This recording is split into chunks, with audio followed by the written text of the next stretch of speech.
Hey there, guys. Happy WrestleMania Night 1.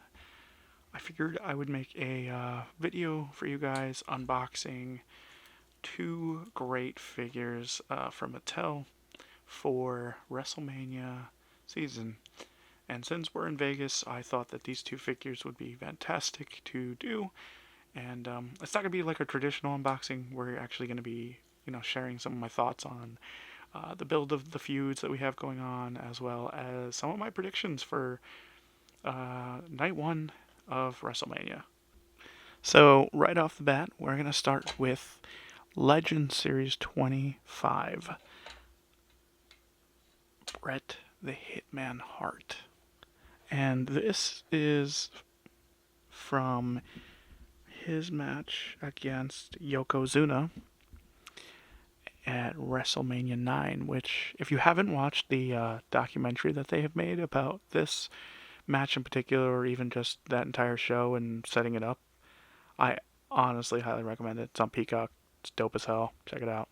But I've wanted to get this Bret for a while, and I thought it was fitting that I found it the week of WrestleMania. So, yeah, we have this great window here where we can see Bret in all his glory. And, you have a shot of Bret there in the back. And one of the things that I noticed that I really like about the Legends packaging is the W right there. It's really neat. And then, shot of Bret the Hitman Hart on the side there. And then, if we turn it back, you got a description of Bret and the other figures in the set. I'm not entirely invested on getting the rest of the set. I think the one that I missed out on that I certainly wanted was Ravishing Rick Rude. But, I'll find it at some point. And here it says his titles. He was a WWE Champion, Intercontinental Champion, World Tag Team Champion. At WrestleMania 9, Bret the Hitman Hart stepped between the ropes for the main event to prove to Yokozuna why they call him the excellence of execution. The 600-pound challenger was larger than anyone the Hitman had defended his WWE Championship against. He wanted to prove to the world that he's the best there is, the best there was, and the best there ever will be. And yeah, I think this is one of my favorite gears that Bret has had, and I've been rewatching a lot of Bret Hart matches, and I'm understanding why he was given this moniker and why people, gave him this identity, I guess, because I personally never really understood, just because I did watch wrestling in the 90s, but I was much later. I was much more towards Attitude Era and stuff, like probably the tail end of like the new generation, I guess I would say. So, yeah. With that being said, and we've seen the packaging, let's open them up. And as we open them up, we can talk about how I feel about WrestleMania this year. There are a lot of things I like, and there are a lot of things I don't like. I think that there are some matches on the card that could have done without. For instance, as everyone will say, you had an amazing tag team, on SmackDown that you've built, and you've given them a months long feud between all those men, and it really should have culminated at WrestleMania in the title TLC tag team match that we're getting next week.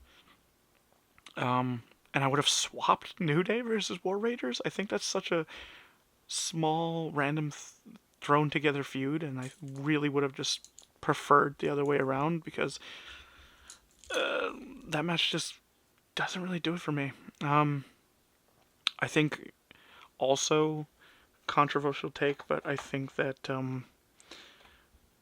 if Jey Uso was supposed to, win the World Championship, I honestly feel like he shouldn't have even done it at Mania.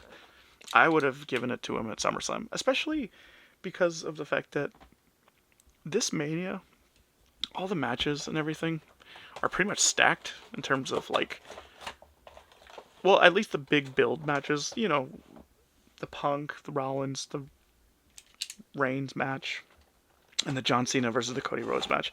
You were never not going to put those as main event matches.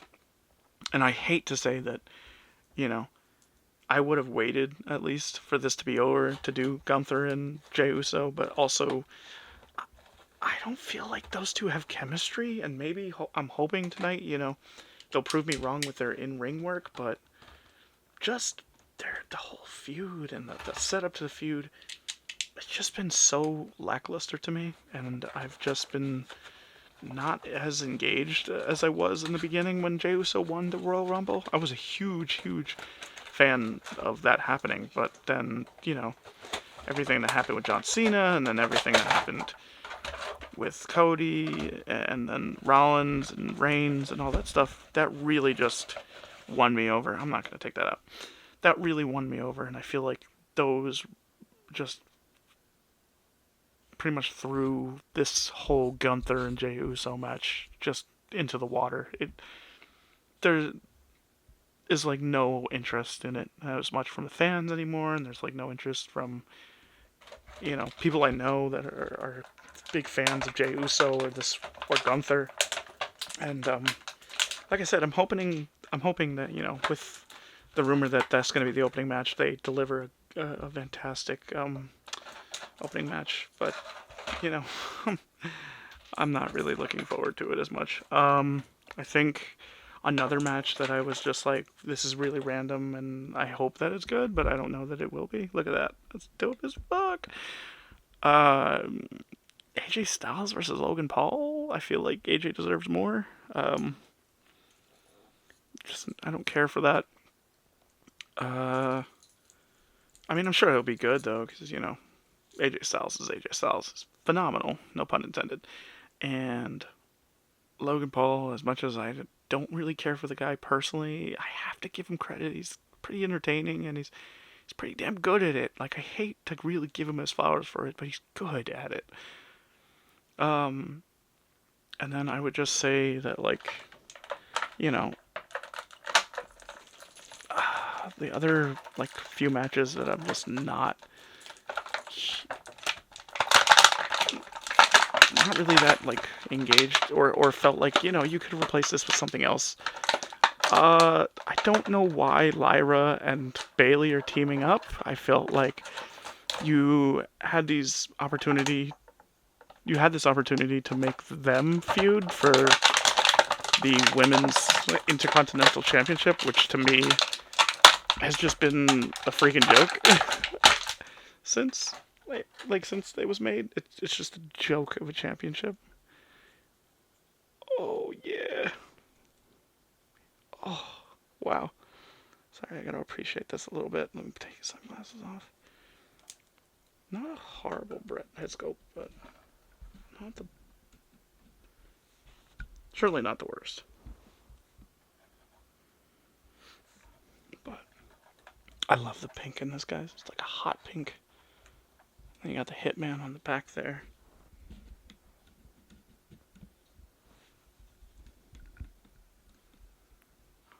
And the stripes and stuff going down the leg. It's really nice. Doesn't want to stand all that well. Oh no. There we go. Almost fell. But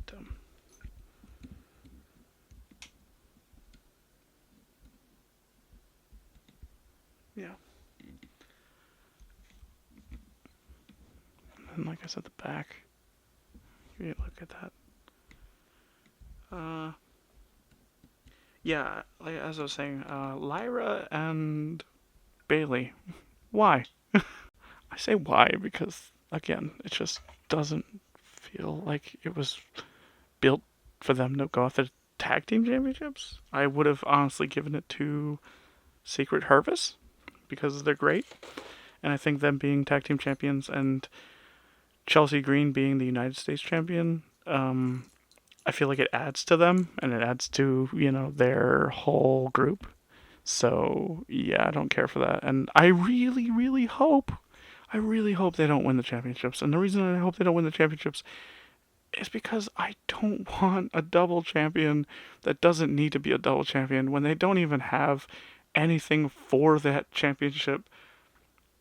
The Women's Intercontinental Championship, man, since its inception, just has felt like such an afterthought for me that I literally was like, you could have really waited post the Women's United States Championship to come up with the Intercontinental Championship.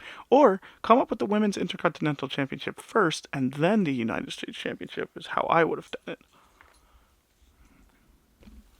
So there's our boy Bret Hart. He comes with, for accessories, he comes with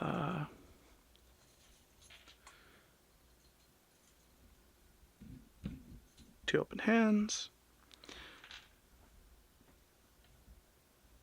two fists,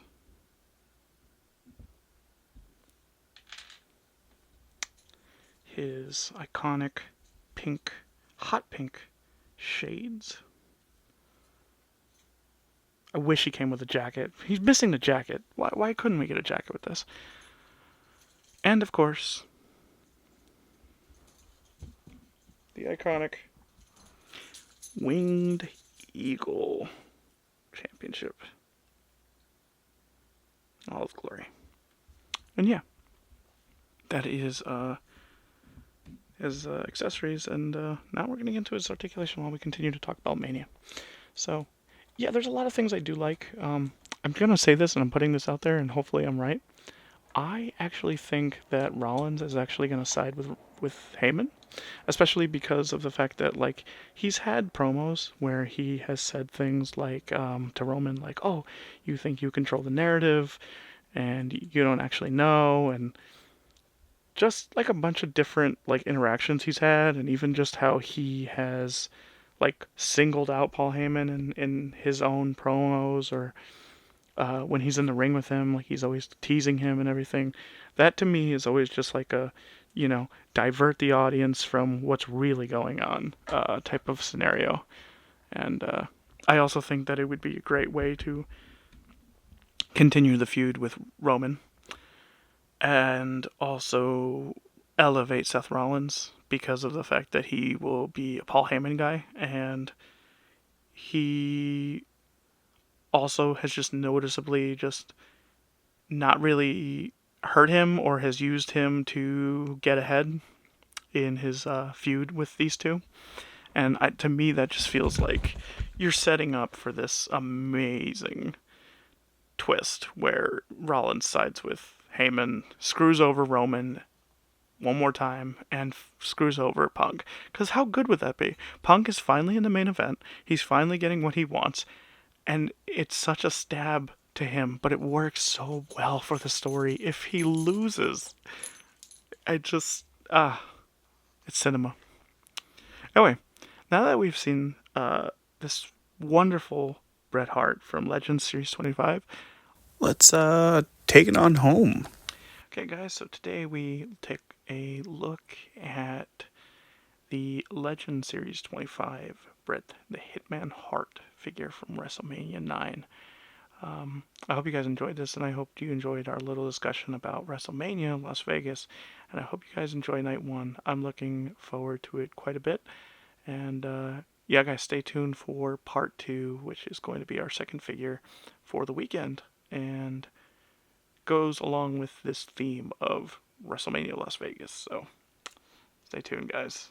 And if you guys see this figure, pick him up because it's badass, especially if you're a Bret Hart fan like I am. Get him. And this is Blitz saying peace.